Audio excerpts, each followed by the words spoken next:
I died on a Tuesday. Not the dramatic kind of death you see in movies. No car crash, no murder, no terminal illness discovered too late. I died slowly, over 10 years, watching the man I loved strip away everything I'd built, piece by piece, until there was nothing left but debt and a divorce decree that gave him everything. Then I woke up. The ceiling fan above me was the old one, the cheap model from IKEA that Marcus had insisted we didn't need to replace. My hand flew to my chest, feeling the steady thump of my heart. I sat up too fast, the room spinning, and stared at the dresser across from me. The dresser I'd sold 6 years ago to make payroll. My phone was charging on the nightstand. An iPhone 8. I'd upgraded to the 12 before everything fell apart. The date on the screen made my breath catch. March 15th, 2019. I was back. 10 years back. Back to the beginning of the end, though I hadn't known it then. The bathroom door opened and Marcus walked out, toweling his hair. 32 years old, fit from the gym membership I paid for, wearing the Rolex I'd bought him for our anniversary. He looked at me and frowned. "You look like you've seen a ghost." I had my own bad dream, I managed. He shrugged, already losing interest, and started getting dressed. "Don't forget, Melissa's coming over tonight for dinner. And before you start, yes, it's important. She's helping me with the marketing analysis for your company. Free of charge, I might add. The least you can do is be nice." Melissa Chen, my husband's colleague. In my first life, I'd been nice. I'd smiled through dinners while she touched his arm, laughed at his jokes, looked at me with those pitying eyes. I'd been nice for 3 more years until I found the hotel receipts, until I found out they'd been sleeping together since before we were even married. By then, she'd helped him with a lot more than marketing analysis. She'd helped him understand every aspect of my business, Cloud Tech Solutions, the software company I'd built from nothing. She'd sat through my investor meetings on his arm, memorized my client lists, learned my suppliers' names. And when I finally filed for divorce in 2022, Marcus's lawyer had come prepared. They'd argued that since I'd built the company during our marriage, it was marital property, that Marcus had contributed through his strategic advice and emotional support. The judge had been sympathetic to him, the charming, articulate man who'd sacrificed his own career to support his driven wife. I'd been forced to give him 40% of the company. He'd immediately sold it to a competitor for a fraction of what it was worth just to hurt me. The sale had come with a non-compete clause that locked me out of my own industry for 5 years. By the time it expired, I was irrelevant. The technology had moved on. My clients had forgotten me. I'd declared bankruptcy at 41. He'd married Melissa 3 months after our divorce was finalized.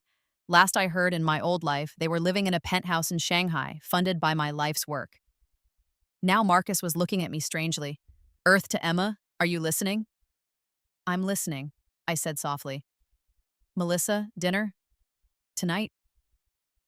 "Good." He kissed my forehead like I was a child.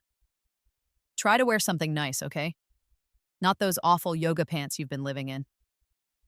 He left for work, his consulting gig that paid $40,000 a year for maybe 10 hours of work a week, another bill I footed. I heard his car pull out of the driveway, and only then did I let myself breathe.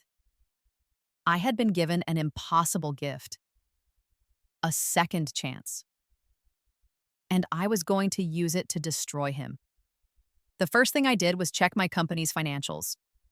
March 2019, we were doing well. Cloud Tech had just landed the Harrison Industries contract, a 3-year deal worth $2.3 million annually.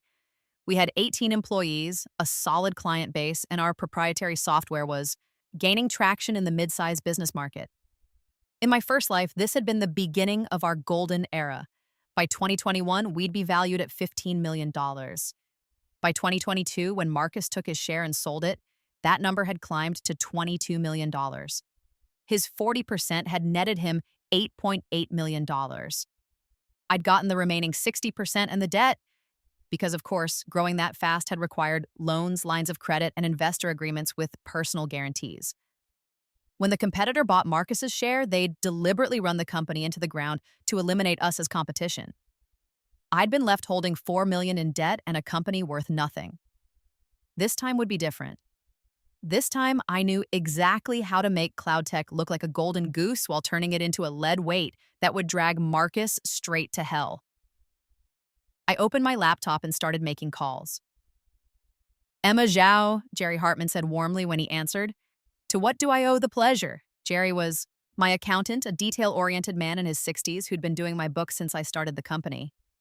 He was honest, thorough, and in my first life had tried to warn me about several of my riskier financial decisions. I hadn't listened, too focused on growth. Jerry, I need your help with something sensitive. I'm listening. I want to understand debt leveraging, specifically how to use it to fuel aggressive expansion. There was a pause.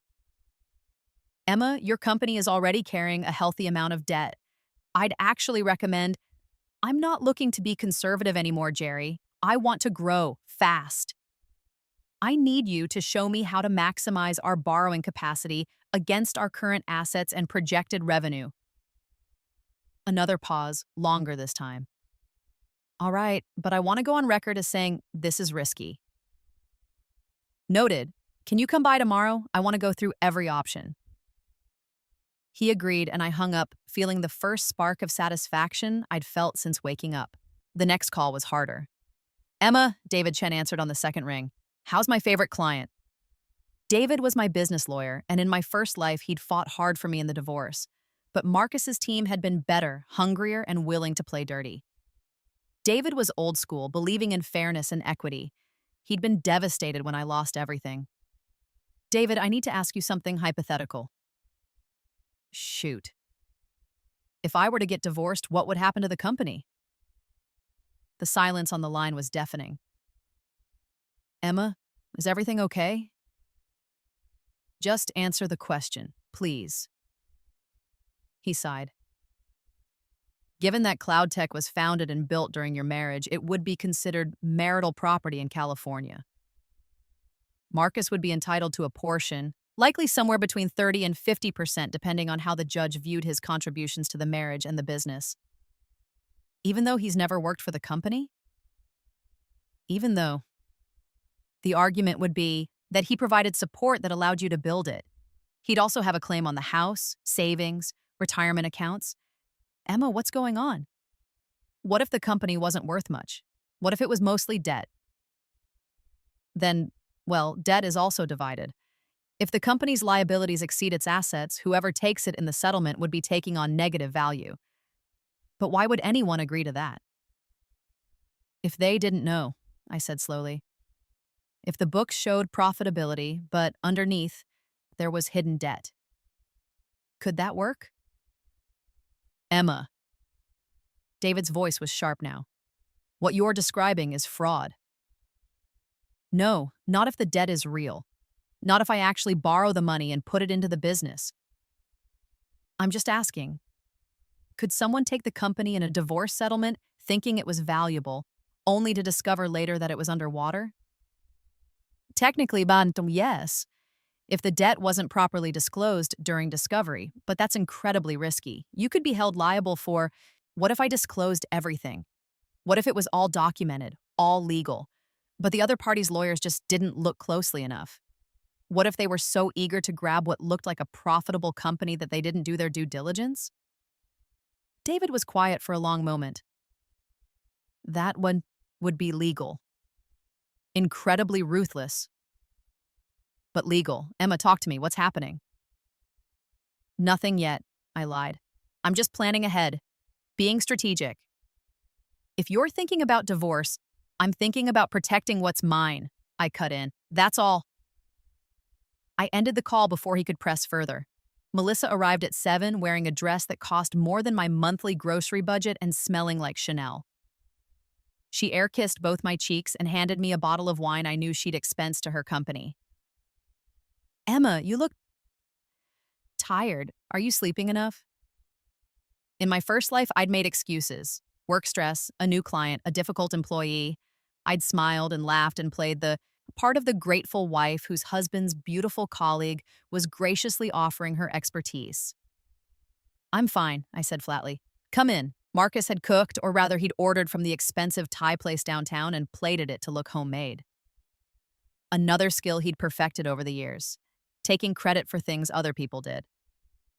Over dinner, Melissa talked about her ideas for cloud tech's marketing strategy. In my first life, I'd implemented most of them. They'd worked beautifully, helping us scale from $2 million to $15 million in revenue over 3 years. This time, I nodded along and mentally cataloged everything she said so I could do the exact opposite. You need to focus on enterprise clients, Melissa said, gesturing with her wine glass. Mid-market is fine, but the real money is in Fortune 500 companies. You should be bidding on those contracts. In my first life, I'd followed that advice. We'd landed 3 major enterprise clients by 2020. They'd paid huge amounts up front but demanded constant customization, dedicating my entire development team to their specific needs. We'd grown revenue, but our profit margins had shrunk. Worse, we'd become dependent on clients who could and did leave when competitors offered them slightly better deals. Interesting, I said. I'll think about that. Marcus frowned. You should do more than think about it, Em. Melissa knows what she's talking about. I'm sure she does. I stood and started clearing plates. Anyone want coffee? After they left, Melissa's hand lingering on Marcus's arm as she said goodbye, his eyes following her to her car. I sat at the kitchen table with my laptop and started mapping out my plan. Step 1 was already in motion. Understand the debt structure and how to maximize it. Step 2 would be growth. Aggressive, unsustainable, debt-fueled growth that would make cloud tech look like a rocket ship while actually building a house of cards. Step 3 would be making sure that when the divorce came, Marcus fought tooth and nail to take the company from me. And step 4 would be watching him realize what he'd done. I allowed myself a small smile. For the first time in 10 years, in either timeline, I felt like myself again. The meeting with Jerry the next day was illuminating. You could borrow against your receivables, he said, pointing at a spreadsheet. Harrison Industries alone is worth $2.3 million a year. Banks would loan you 60 to 70% of that value up front. So about $1.6 million? Roughly. Then there's your equipment, your intellectual property, your office space. If you're willing to secure it, you could access another $1 million easily. And if I wanted to expand, open new offices, hire aggressively, invest in development? Jerry took off his glasses and cleaned them, a habit I remembered well. Emma, expansions like that require capital, but they also create liabilities. Leases, payroll, equipment cost. If revenue doesn't keep pace, it will, I interrupted, for a while. He gave me a long look. You've changed. Have I? The Emma I knew was cautious, risk-averse. This sounds like something else. Maybe I'm tired of being cautious, I said. Maybe I want to see how big cloud tech can get. He didn't look convinced, but he helped me anyway. By the end of the meeting, I had a roadmap. $3.5 million in secured debt I could access immediately, with options for more if I hit certain revenue targets. The beauty of it was that all of it would be legitimate. Real loans from real banks, secured against real assets and contracts.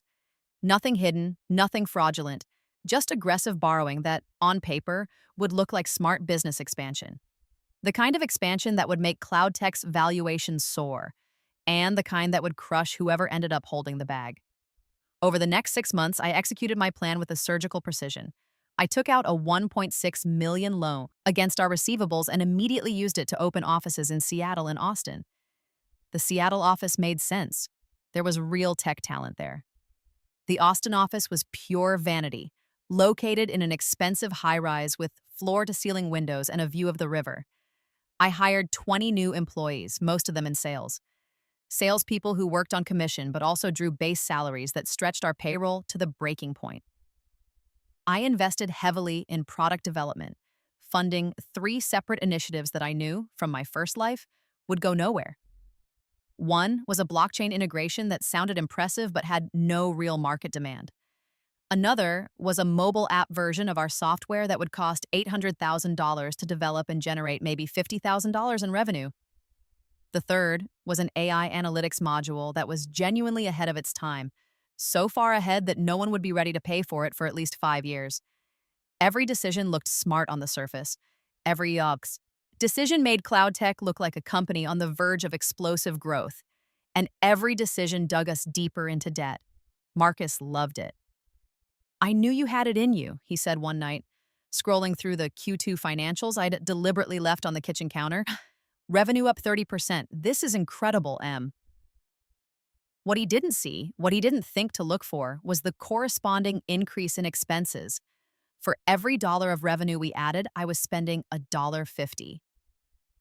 Our profit margins were shrinking, but our top-line numbers were beautiful. Melissa noticed, though. She started coming to the house more often, always with some excuse. She needed Marcus's opinion on a client pitch. She wanted to discuss a potential partnership. She thought we should all grab dinner to celebrate CloudTech's success. I played along, watching her watch my company, seeing the calculations behind her eyes. One night, after a particularly lavish dinner at a steakhouse I knew she'd suggested, she cornered me by the bathroom. "You've done an amazing job with CloudTech," she said, her smile sharp. "Marcus must be so proud." "He's supportive," I said carefully. "It must be hard, though. Building something this big, the stress, the long hours." She leaned in conspiratorially. "Does he ever complain that you work too much?" In my first life, this was the moment I'd started to suspect. The pointed questions. The casual mentions of how much time I spent at the office versus at home. She'd been planting seeds, I realize now, preparing Marcus to see himself as the neglected husband. "Marcus understands that success requires sacrifice," I said. "Of course," her eyes glittered. "But everyone has limits, don't they? Even the strongest marriages." I excused myself and locked myself in the bathroom, my hands shaking. Not from fear, from rage.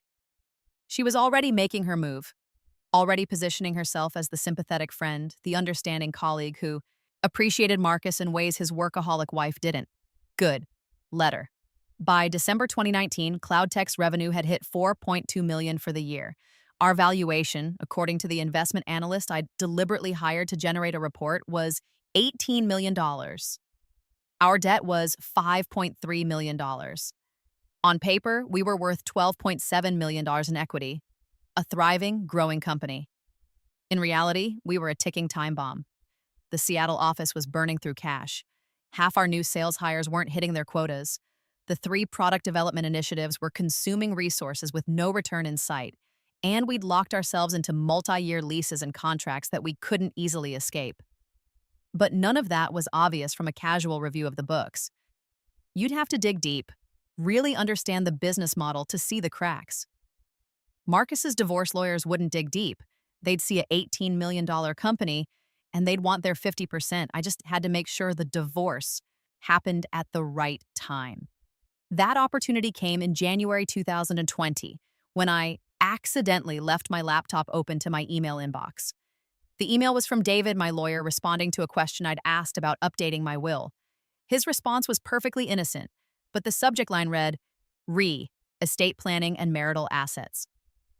I came home to find Marcus in the living room, my laptop closed beside him, his face white. "Why are you talking to a lawyer about marital assets, Wada?" he asked. I'd practiced this moment in my head 100 times. "Because I'm protecting what's mine." "What the hell does that mean?" "It means CloudTech is my company, Marcus. I built it. And I'm making sure that if anything ever happens to us, you don't get to take it." The fight that followed was spectacular. He accused me of planning to leave him, of being selfish and ungrateful, of forgetting everything he'd sacrificed to support my career. "I sacrificed?" I laughed, and it felt good. "You work 10 hours a week. I pay for everything. This house, your car, your gym membership, your designer watches. What exactly have you sacrificed?" "I gave up my career for you." "You never had a career. You had a series of failed startups and consulting gigs that paid nothing. I supported you. I believed in you. And now you think you're entitled to half of what I built?" He stood up, his hands clenched. "California is a community property state, Emma. I already talked to a lawyer." There it was, the confirmation I'd been waiting for. "You talked to a lawyer?" I repeated slowly. Melissa recommended him. She's been worried about us for months. She noticed how distant you've been, how you don't seem to care anymore. Melissa, I let the name hang in the air. How thoughtful of her. Don't make this about her. This is about you and me, about how you've changed. You're right, I said. I have changed. And you know what? Maybe we should get divorced. I saw the flash of surprise in his eyes, quickly masked. He hadn't expected me to agree. In his mind, I was supposed to beg, to promise to do better, to fight to save our marriage. If that's what you want, he said carefully. It is, but we do this fairly, Marcus. We get a mediator, we divide everything down the middle, and we move on with our lives. Cloud tech is marital property. I know, you'll get your share. Hook, line, sinker. The divorce proceedings began in February 2020, just as the pandemic started making headlines, though none of us knew yet how much it would change the world. Marcus hired Richard Thornton, the lawyer Melissa had recommended. Thornton was expensive, aggressive, and had a reputation for getting his clients everything they asked for in divorces. David looked worried when I told him. Thornton's going to fight for at least 50% of cloud tech, he said, maybe more. He'll argue that Marcus's emotional support and sacrifice of his own career enabled you to build the company. Let him argue it, I said calmly. Emma, at current valuation, 50% would be $9 million. You'd have to either buy him out or sell the company. I understand. Do you? Because you're acting like this doesn't bother you. Would it make you feel better if I cried? He studied me for a long moment. I don't know what's happened to you, but I'm worried. You're not yourself. I'm exactly myself, I said. For the first time in a long time. The mediation sessions were brutal. Thornton came prepared with charts and graphs showing cloud tech's growth trajectory. He had testimonials from my employees about how often Marcus had visited the office, had offered advice, had been instrumental to my success. Most of those employees were the ones I'd hired in the last year, the ones who didn't know that Marcus had never contributed anything meaningful to the company. They saw him at holiday parties, at the occasional office lunch, always charming and friendly and acting like a proud partner. They had no idea. Thornton pushed for 60%, arguing that Marcus had been my silent partner from the beginning. David fought back, but I could see he was losing ground, and then, in April, I made my move. I'll give him the company, I said. The conference room went silent. What? David looked at me like I'd lost my mind. I'll give Marcus Cloud Tech. 100%. In exchange, I keep the house, my personal savings, and my retirement accounts. And he releases all claims to any future business ventures I might start. Thornton's eyes went wide. He looked at Marcus, who was trying very hard to keep his expression neutral. That's generous, Thornton said carefully. But my client is entitled to monetary assets as well. The house and savings aren't equivalent to buy. The house has $800,000 in equity. I have $400,000 in savings and retirement accounts. That's $1.2 million. Plus, he gets a company currently valued at $18 million. I'd say that's more than fair. The company has debt, David interjected, trying to help. Every growing company has debt, Thornton countered. The question is whether the assets and revenue potential outweigh the liabilities. And in this case, they clearly do. Marcus was practically vibrating with excitement, trying to hide it. This was more than he'd dreamed of, not 50%, not 60%, the whole company. I wanted in writing that Emma has no future claim to cloud tech or any of its assets, revenues, or intellectual property, Thornton said. And I want a 5-year non-compete clause preventing her from starting a competing business. David opened his mouth to object, but I put a hand on his arm. Done, I said. 5 years, not in the software industry, specifically cloud-based business solutions. I can live with that. Emma, draw up the papers, I told Thornton. I want this finished.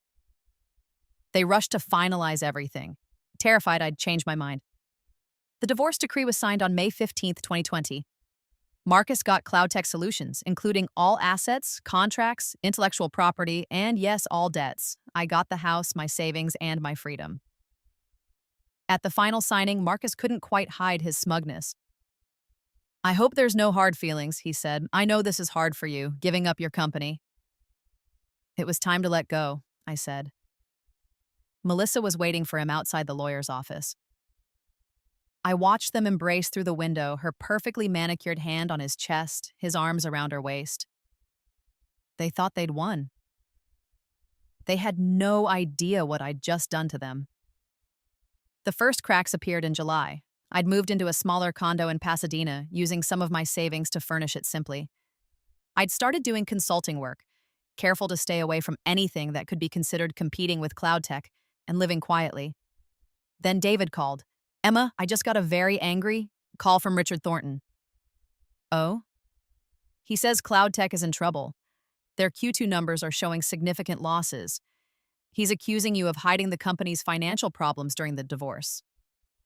That's ridiculous, I said calmly. Every piece of financial data was provided during discovery. If his client didn't bother to review it properly, that's not my fault. He says the debt load is unsustainable. The debt was all documented, David. Every loan, every line of credit, every liability.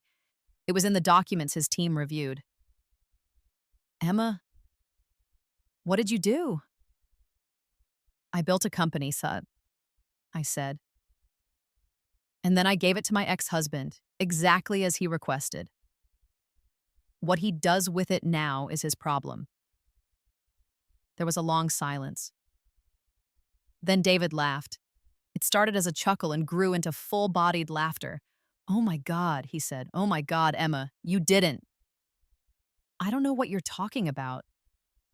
The aggressive expansion, the new offices, the product development. You weren't trying to grow the company. You were loading it with debt. All legal debt, all properly documented. You're brilliant. You're terrifying, but you're brilliant. Thank you, David. Thornton's threatening to sue. He says you committed fraud. Let him try. Every single transaction was legitimate. Every loan was approved by banks who reviewed our financials. Every expense was for actual business purposes. If Marcus didn't understand what he was taking on, that's because he didn't do his due diligence. His lawyer will argue you had superior knowledge and should have disclosed. I disclosed everything. It was all in the documents. If they were so focused on the valuation and revenue growth that they didn't notice the expense ratios and debt service obligations, that's on them. David was quiet again. How bad is it? Let's just say that CloudTech's assets are worth about $12 million, and the debts total about $14 million. So Marcus took on a company with negative $2 million in equity? Approximately. What happens when he can't service the debt? The banks will call their loans. He'll have to either find investors to recapitalize the company, sell assets to pay down debt, or declare bankruptcy. And the non-compete clause prevents you from starting a competing business for 5 years. Yes, which I have no intention of doing anyway. Why not? Because I don't need to, David. I have all the knowledge and experience I need to consult for other companies. I can make a comfortable living without ever touching the software industry. Meanwhile, Marcus is stuck with a sinking ship and he can't bail out without losing everything. Emma, I'm your lawyer, so I have to tell you this is morally questionable. But legal? Completely legal. Ruthless, but legal. Then we have nothing to worry about. The lawsuit never materialized. Thornton must have advised Marcus that they had no case. Instead, I heard through the grapevine former employees who'd reached out to express sympathy about the divorce, not knowing how happy I was, that CloudTech was in crisis mode. Marcus had fired half the staff. He'd closed the Austin office and was trying to sublease it, but the penalty for breaking the lease early was astronomical. The Seattle office was hemorrhaging cash. The 3 product development initiatives had been abandoned, but not before consuming most of their allocated budgets. Harrison Industries, our biggest client, had declined to renew their contract. Without my relationship management and the customized service I'd always provided, they'd found a better option. Two other major clients followed. By September 2020, CloudTech's revenue had dropped to $1.8 million annually. The debt was still $14 million. The company was worth less than zero. Marcus tried to sell, but who would buy a company drowning in debt with falling revenue and no competitive advantage? He tried to find investors, but any decent due diligence would reveal that CloudTech was a house of cards, built on unsustainable growth and held together by loans that were now being called. In November, I heard that Melissa had left him. Apparently, dating a successful entrepreneur was appealing. Being with a man facing bankruptcy, not so much. The final blow came in December. I was having coffee at a small cafe near my new condo when Marcus walked in. He looked 10 years older than when I'd seen him at the divorce signing. His Rolex was gone, his clothes were rumpled, he had dark circles under his eyes. He saw me and froze. For a moment, I thought he might turn around and leave, but then something in his expression hardened and he walked over to my table. Emma. Marcus, can I sit? I gestured to the empty chair. He sat down heavily, ordered a black coffee from the waitress, and then stared at his hands on. You knew, he said finally. Knew what? You knew the company was worthless. You knew it was buried in debt. You set me up. I gave you exactly what you asked for, I said calmly. You wanted CloudTech. You got it. You ruined me. No, Marcus, you ruined yourself. You thought you deserved half of what I built just because you were married to me. You brought in Melissa to help you plan how to take my company. You talked to lawyers behind my back. You made your choices. I loved you. I laughed. I couldn't help it. You loved my money. You loved the lifestyle I provided. You never loved me. That's not true. You were sleeping with Melissa before we were even married, Marcus. I know. I always knew. His face went pale. How? It doesn't matter how. What matters is that you betrayed me and you thought you'd get away with it. You thought you'd take my company, sell it, and live happily ever after with her. She left me, he said quietly, Benno. The moment the money ran out, she left. Of course she did. Because she never loved you either. She loved what you could give her. The company's going bankrupt. The lawyers say I'm personally liable for some of the debt because of the personal guarantees I signed. Yes, I imagine that will be difficult. I'll lose everything. The house is mine. The settlement was very clear. I'll be homeless, Emma. Bankrupt. My credit destroyed. How could you do this to me? I leaned forward, looking him directly in the eyes. You took 10 years of my life, Marcus. You took my company, my reputation, my future. You left me with nothing but debt and a non-compete clause that made me unemployable in my own industry. You married the woman you'd been cheating on me with and lived off my life's work while I spiraled into bankruptcy and depression. He blinked. What are you talking about? That never happened. Not in this timeline, I said softly. But it did happen. And I've spent every day since I woke up 10 years in the past making sure it never happens again. He stared at me like I was insane. I don't expect you to understand, I continued. I don't even care if you believe me. All that matters is that this time you're the one who loses. This time, you're the one who gets to feel what it's like to have everything stripped away by someone you trusted. You're crazy. Maybe. Or maybe I'm just finally sane.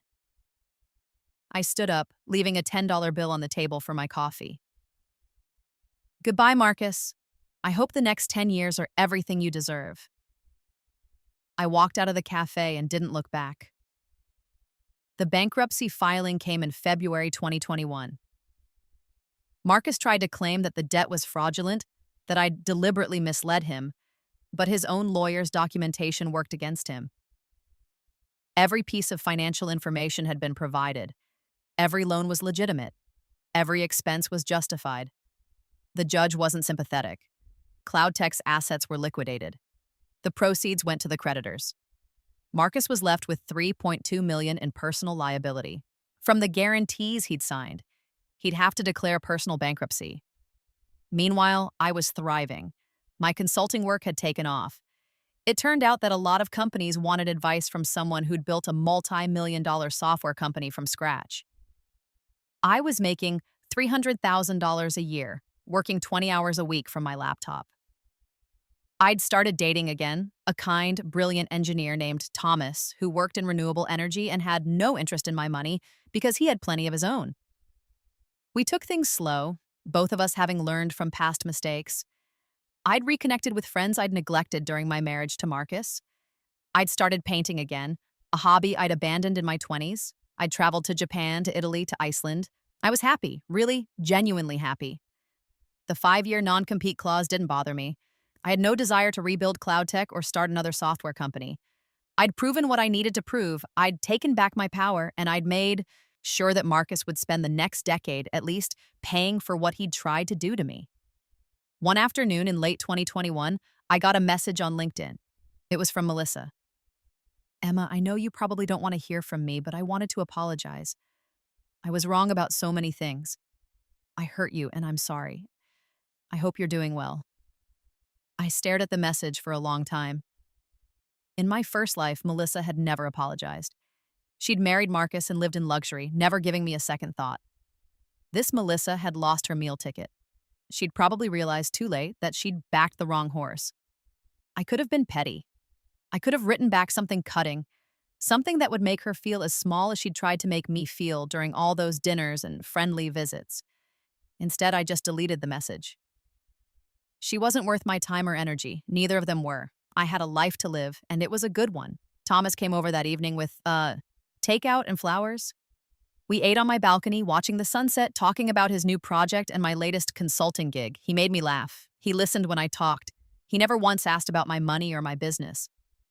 "You're smiling," he observed. "I'm happy." "Good, you deserve to be happy." I leaned my head on his shoulder and thought about the 2 timelines I'd lived. The first one, where I'd been naive and trusting and lost everything. The second one, where I'd been strategic and ruthless and won. Both versions of me had loved the same man once. Both versions had believed in the fairy tale of marriage and partnership. But only one version had learned the truth in time to do something about it. I thought about Marcus, probably in some tiny apartment somewhere, dealing with bankruptcy attorneys and debt collectors. I thought about Melissa, scrambling to rebuild her career and reputation after being associated with cloud tech's spectacular failure. And I felt nothing. Not satisfaction, not vindication, not even pity. Just peace. "What are you thinking about?" Thomas asked. "How lucky I am," I said. "To have me?" He grinned. "That too." He kissed the top of my head, and we sat there as the sky turned from orange to purple to black, the city lights spreading out below us like stars. I'd been given an impossible gift, a second chance, a do-over, an opportunity to rewrite my story. And I'd used it not to become rich or famous or powerful, but to become free. Free from a man who'd tried to steal my life's work. Free from the weight of betrayal and loss. Free to build something new, something better, something truly mine. The revenge had been sweet, yes. Watching Marcus crumble under the weight of the debt he'd been so eager to claim had been deeply satisfying. But sweeter still was this, sitting on my balcony with a man who loved me for who I was, not what I could give him. Waking up each morning without the knot of anxiety in my stomach. Working because I wanted to, not because I had to. Living a life I'd chosen, not one that had been forced upon me. Marcus had wanted cloud tech because he thought it would make him rich. But cloud tech had never been about money for me. It had been about proving I could build something, about creating value, about solving problems. And in the end, the biggest problem I'd solved was him. I'd given him exactly what he'd asked for, the company, the responsibility, the debt. And I'd kept what really mattered, my freedom, my knowledge, my future.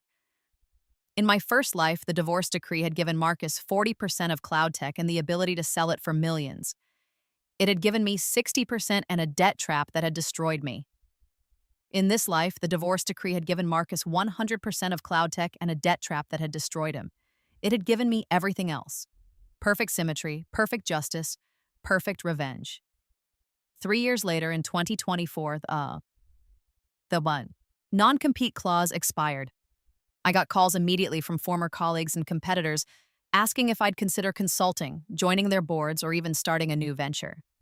I turned them all down. I'd already started something new, not in software, but in supporting women entrepreneurs.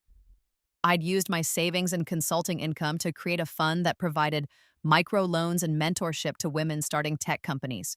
I called it Second Chance Capital because everyone deserved a second chance. Everyone deserved the opportunity to rewrite their story, to learn from their mistakes, to build something better. I'd gotten mine through an impossible, unexplainable twist of fate, waking up 10 years in the past with all my memories intact. But most people didn't get that gift. They had to make their second chances happen in real time, moving forward, not backward. I wanted to help them do that. The fund grew quickly. Within 2 years, we'd helped launch 40 companies, 32 of which were still operating profitably. We'd created over 300 jobs. We'd proven that investing in women wasn't just good ethics, it was good business. I never told any of the women I mentored about Marcus or Melissa or CloudTech's spectacular implosion. That was my story, my secret, my private victory. But I taught them everything I'd learned. About protecting themselves legally, about understanding their worth, about not letting anyone, partner, spouse, investor, colleague, take credit for their work or diminish their achievements. I taught them to be strategic, to be ruthless when necessary, to be kind when possible, and to never, ever trust someone who wanted to take what they'd built. One of my mentees, a brilliant woman named Sarah who'd created an innovative healthcare platform, came to me in tears one day. "My husband wants half the company," she said. "We're getting divorced, and his lawyer is saying he's entitled to it because we built it together. But Emma, he never worked on it. He never contributed anything except telling me I was working too much and neglecting our marriage." I looked at her across my desk and saw myself. Both versions, the naive one who'd lost everything and the strategic one who'd won. "Tell me," I said carefully, "what is the company worth?" "About 5 million. We have great revenue, good margins, and what are your liabilities?" She blinked. "We're almost debt-free. I've been very conservative with financing." "Then you need to change that," I said. Immediately. I spent the next hour walking her through exactly what I'd done. Not the specific details, those were mine, but the strategy, the principle, how to take on legitimate debt for legitimate business purposes, how to grow aggressively in ways that looked good on paper but were unsustainable, how to make sure that if her husband insisted on taking half the company, he'd be taking half of a ticking time bomb. "But is that legal?" she asked hesitantly. "If everything is properly documented and disclosed, yes. You're not hiding anything. You're not committing fraud. You're simply making business decisions that increase your company's liabilities along with its assets. If his lawyers don't do proper due diligence, that's not your fault." "You've done this before." "Let's just say I have experience with divorce settlements involving business assets." She studied my face. "And it worked?" "Better than I ever hoped." 6 months later, Sarah's husband took 40% of her company in the divorce settlement. The company was valued at $8 million. His share was worth $3.2 million on paper.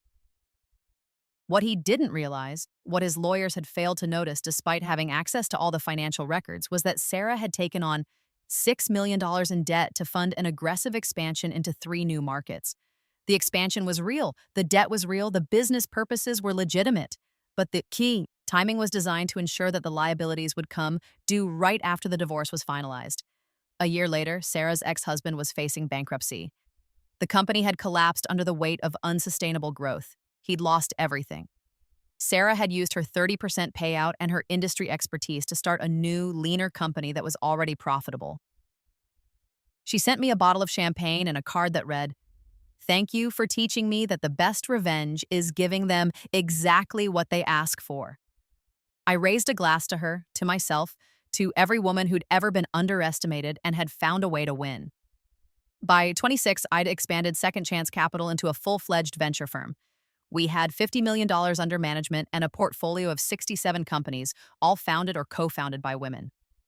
My personal net worth had climbed to $8 million, less than cloud tech would have been worth if I'd kept it, but earned through my own work and wise investments, not stolen by a faithless husband. I'd married Thomas in a small ceremony in Napa, surrounded by real friends who loved us both. We'd bought a house in Pasadena with a studio where I could paint and an office where he could work on his renewable energy projects. We talked about having kids someday, but there was no rush. We were building a life together, slowly and carefully, with mutual respect and genuine partnership. Everything Marcus had tried to fake, Thomas and I had for real. I heard through the grapevine that Marcus was working as a car salesman somewhere in Nevada. The bankruptcy had destroyed his credit and his reputation. No one in the tech world would touch him. Melissa had moved to New York and was apparently doing well in marketing for a pharmaceutical company. I hoped she'd learned something from the experience, but I didn't really care either way. They were a chapter in my life that was closed. Not forgotten, I'd never forget the lessons I'd learned, but finished. One evening, I was going through old boxes in our garage and found my journal from 2019, the one I'd kept in the months after I'd woken up 10 years in the past. I flipped through the pages, reading my younger self's frantic planning. The fear that I'd somehow mess up this second chance. The rage at Marcus and Melissa for what they'd done in that other timeline. The cold, calculated strategy for revenge. "What's that?" Thomas asked, coming to stand beside me. Old journal from a weird time in my life. He read over my shoulder, frowning at the notes about debt leveraging and divorce strategy. "Emma, what is this?" I closed the journal. A reminder. Of what? Of who I used to be. And who I never want to be again. He wrapped his arms around me from behind. "Bah, you're kind of terrifying, you know that?" "Only when necessary." "Should I be worried?" I turned in his arms and kissed him. "Only if you ever try to steal my business." He laughed. "Noted. Your business ventures are safe from me. I prefer saving the planet to software development anyway." We stood there in the garage, surrounded by boxes of old memories, and I felt the weight of both my lives settle into something like peace. I'd been given a gift I didn't understand and couldn't explain. I'd used it to save myself and destroy the man who'd tried to ruin me. And now I was using what I'd learned to help other women save themselves. Not everyone got to time travel. Not everyone got to relive their worst mistakes and make different choices. But everyone got to decide what kind of person they wanted to be going forward. I decided to be strategic, to be careful, to protect what was mine and help others protect what was theirs, and to never, ever trust someone just because they said they loved me. Love was proved through actions, not words, through partnership, not parasitism, through building together, not one person draining the other. Thomas proved his love every day by listening to my ideas, by celebrating my successes, by being proud of what I'd built without wanting to take credit for it. Marcus had proved his lack of love every day too, by taking without giving, by claiming credit he hadn't earned, by seeing me as a resource to be exploited rather than a person to be cherished. The divorce papers had freed me from him legally. The debt trap had freed me from him financially. And time and Thomas and Second Chance Capital and my new life had freed me from him emotionally. I no longer hated Marcus. I no longer even thought about him most days. He was just a man who'd made bad choices and paid for them. A cautionary tale. A reminder of what happened when you underestimated someone just because they loved you. I put the journal back in its box and let Thomas help me carry it to the attic. Some memories were worth keeping. Some lessons were worth remembering. But I didn't need to dwell on them anymore. I had a fund to run, companies to mentor, and a life to live. A good life. A free life. A life I'd fought for and won. And in the end, that was the best revenge of all. Not just destroying the people who'd tried to destroy me, but building something beautiful on the ashes of what they'd tried to take. Marcus had wanted cloud tech because he thought it would make him rich and powerful. But he'd never understood that the real value wasn't in the company. It was in the knowledge, the experience, the relationships, and the resilience required to build it. All things he'd never had. All things I'd never lost, even when I'd lost everything else. I'd given him the business in the divorce. The debt had been worth more than the assets, and I'd walked away with everything that mattered.